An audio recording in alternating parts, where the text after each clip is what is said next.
Isak mel moi thir nin om lo iba sam len cholang wai niang len inui mel moi i pei che moi loan lai re lan na cha mangai lo di arute hiano ka veireng chin che ma se irem lo bia thu di lan che ka thin lai kham tu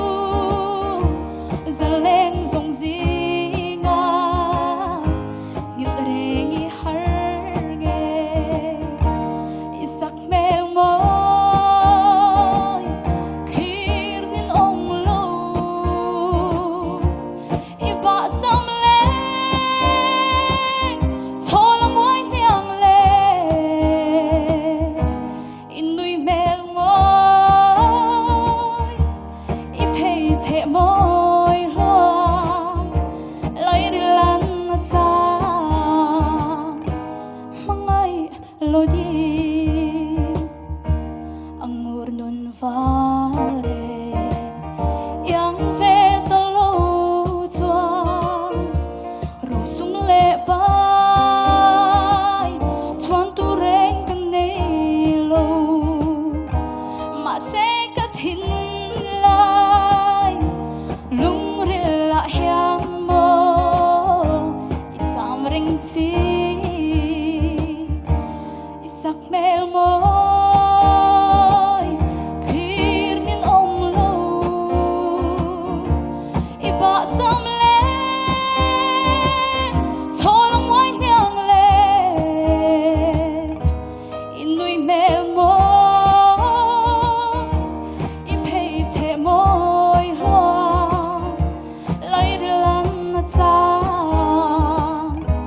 mangai lo di ka chan lo tu ra don ni ma la e ka vireng che o tei tir mel cha par moi tin reng pon an yang zo lo che cha chung chuang i isak mel moi thir nin om lo iba sam len cholang wai niang le inui mel moi